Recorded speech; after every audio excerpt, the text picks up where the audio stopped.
naming them refundable tax cuts, or tax credits. So where are we on Republicans' effort to repeal and replace the Affordable Care Act? And what does it mean for the administration's other plans, like tax reform? Joining us once again for an encore performance is Senator Rand Paul, who has come up with his plan, which is being backed by several Republicans. Senator, it's good to see you again. Thanks so much for joining us.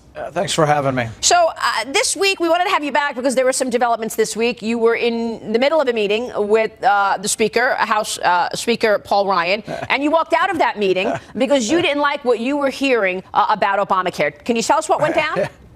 Well, that might be a little bit overstated. I would say I walked out of the meeting because I had another meeting, and I might have had a grumpy look on my face, but it was, we did have a disagreement, but I didn't walk out really because of the disagreement. It's because of a meeting I had to go to. But all that being said, yes, I do have disagreements. The House leadership, I think, is pushing Obamacare Lite, and I think what we need is complete repeal. We voted on complete repeal about a year ago. That's the vote we should have again, complete repeal. If you do partial repeal, there's a very good chance you'll make things worse. Obamacare is spiraling down the drain, but you know what? If you only repeal part of it, the downward spiral continues. Right. And one of the issues I know that came up is the idea that if we expand Medicaid, that is very much what we had in the past. I want to get your take on this idea of expanding Medicaid and why that is not a good idea. First, tell me what the pushback is. Well, you have to have honest accounting. If you are going to add more people to the government rolls of insurance, you should pay for it.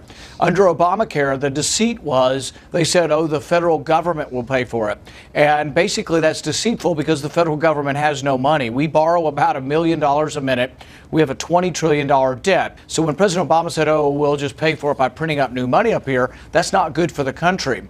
So there are two alternatives. One replacement could be, let's provide government health insurance. My replacement would be, let's provide affordable health insurance. Let's reduce the cost of health insurance so the working class can afford it. That's what Obamacare kind of promised, but never came through on. My replacement plan actually would lower the cost of health insurance. Now, I know that people don't want to see a whole nother entitlement, and that's what expanding Medicaid would be. But listen to what Congressman Peter King told me. I spoke with him last week on Mornings with Marie on the Fox Business Network and asked him straight away about your plan and why this Medicaid expansion is a no-go. Listen to this.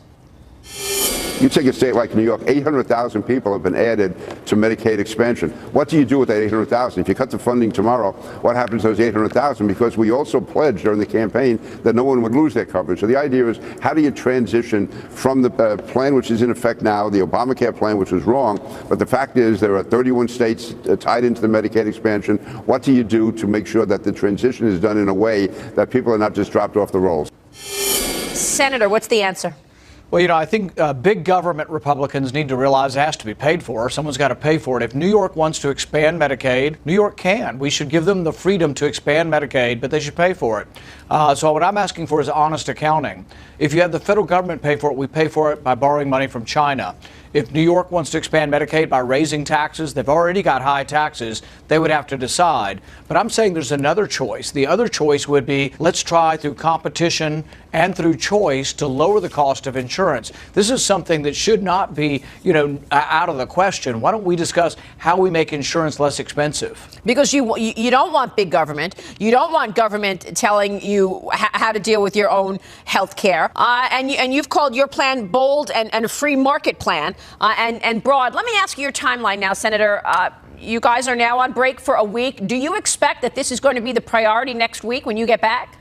Absolutely. Obamacare must be repealed. We can't do partial repeal. We have to do complete repeal. We already did this once. We did this in 2015 under President Obama, and he vetoed it. But we voted, I think, nearly unanimously in the Senate and the House. What I'm asking for, let's just vote on the same package, but then let's have a separate package, which is replacement, and then let's try to work out what we want on replacement. But it shouldn't be another big government plan. Very quickly, final question here, Senator, and that is, if you don't get working on Obamacare in a week, I know you've already been working on it, you've got your plan, but if you don't get this vote going, how does that impact things like tax reform and your other priorities in Congress?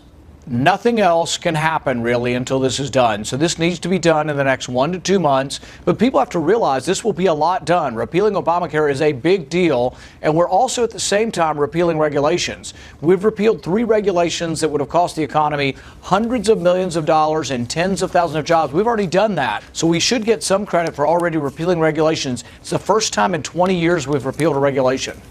Senator, it's great to have you on the program. We're going to be watching the next month and a half. I know it's an important one for this. Thank you. Thank you.